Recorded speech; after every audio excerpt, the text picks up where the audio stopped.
first of all, I want to add to what you said. If you ask for the definition of a clutch kicker, a Hall of Fame kicker, you see the picture of Justin Tucker. He's the greatest. I know Adam Vinatieri is going to go in the Hall of Fame because of the clutch kicks that he made. But Justin Tucker hasn't won a Super Bowl yet, but equally as good, if not better, statistically. So he's just a phenomenal kicker. And now when you miss a few kicks, people start to talk. And there could be a few things. Maybe, obviously he's 35. Age, body, maybe a minor injury could be affecting it. So there's so many factors that could be playing into this, and eventually it could get mental if he keeps missing. But I have all the trust that he has the perfect coach. Coach Harbaugh, he was a special teams coach before he became a head coach, so he knows how to treat a kicker. He went and gave him a big hug during the game. That's a sign of motivation, sign of like, look, we have your back, we trust you. So he's got all the tools to snap out of it. He's a phenomenal kicker, phenomenal guy. So I wish him the best because as a dad of a kicker now, you have one playing in college and another one in high school. There's nothing worse for the family to see a family member miss a kick or struggle. I watched my brothers do it. Now watching my son, it's even worse. So I just wish him the best. I hate to watch any kicker miss. Yeah, what is it like, Martin? I mean, it's got to feel like it's got to be an isolating feeling. You don't want to let your teammates down. These are kicks they expect him to make. I mean, as a kicker, what are you feeling? I mean, what's Justin Tucker feeling right now as he's missing these kicks? It's the worst feeling in the world because we have the best job from Monday through Saturday because our practice isn't as violent and as demanding as the rest of the team. But come Sunday, those guys that are beating their heads in for 60 minutes expect you to make those kicks. So when you let them down, I never felt worse. And I felt bad for my teammates, my coaches, family that's watching, fans. But, in Justin Tucker's case, he's done so much for that organization. He's made so many kicks for that organization that, they understand, look, anybody can have a bad day. Anybody can have a bad season. It doesn't mean it's the end of his career, the end of his season, that they should even look for somebody else. I feel like if he's healthy, and it just things aren't going right because it's clear that he over-adjusted. He missed one to the left and then he ends up missing the one to the right. So he's going to have to adjust to that. Trust his kick. That's the thing. When you start second guessing yourself, you start aiming it instead of trusting your kick. Just go out there, swing. He's got enough muscle memory from doing it for so long that he just needs to let muscle memory take over and not overthink it. It sounds like you agree with the Ravens. The Ravens have said, Coach Harbaugh has said, Justin's our kicker, and that's the guy we're going to stick with here. Is that the right decision, Martin? 100%. It would be like telling Tom Brady, look, you're struggling now for a season. We're going to bench you or find somebody else. You can't. He's the Tom Brady of kicking. I mean, he's that guy. So you have to let him work through it. He's got the support, obviously, of his head coach, the organization, his teammates. There's no question that his teammates are putting their arms around him and saying, look, you're our guy. Obviously losing a game like this weekend hurts their overall, chances to get to that top seed in the AFC. But get them in the playoffs, and they're going to be dangerous because they have a great team. But he's going to snap out of it. There's no question that he knows how to kick. He's done it forever, and it just. A lot of his kicks too are long kicks, so it's not like he's missing chip shots. Yes, I understand he's missing the extra point, but the extra point is not an extra point anymore. Everybody misses extra points because they're 33-yard field goals.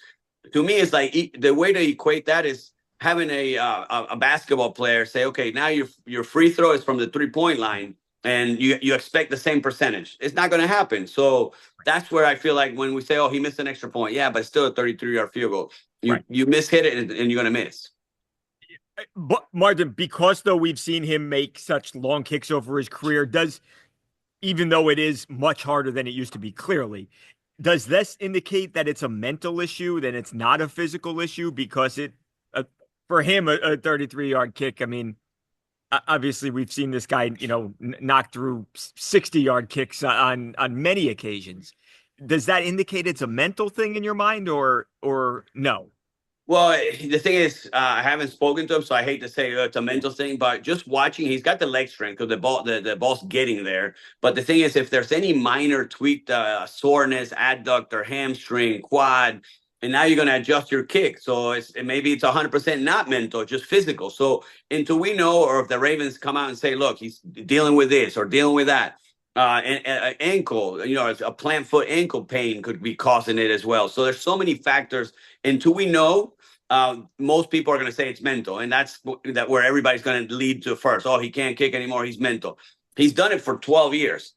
And all of a sudden he's going to forget how to kick. No, I think, in my opinion, maybe it started maybe with maybe a little injury, a little tweak here where he felt some pain, adjusting some things, and maybe that's cost him to be off a little bit. But he's mentally one of the strongest, toughest guys I've ever watched play the NFL. So I don't think it's a mental thing, in my opinion. But I'm not there. I haven't talked to him.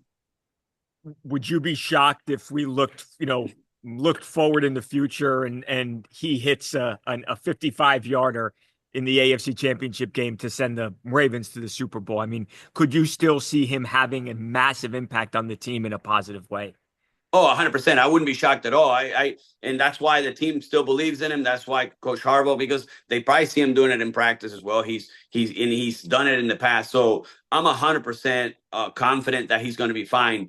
Everybody, you look at everybody in sports, you're going to go through some ups and downs. The thing is, he's never had those downs because he's been so good. Because if you look at every kicker's career, they've had their off season or the year that their stats weren't great. And then all of a sudden they come back. Adam Vinatieri, I remember coming into the league, he was kind of questioned at the beginning, and then all of a sudden hits a couple of big kicks, the confidence, skyrockets, and then becomes a Hall of Famer. So you just never know. I think it just could be one of those where he hits a game winner next weekend, and then all of a sudden his motivation, his confidence is back, and then you see the old Justin Tucker. So I wouldn't doubt him at all. I listen, if the Bucks play the Ravens, I do not want it to go down to a Justin Tucker field. Let's put it that way. That's how much confidence I have in him.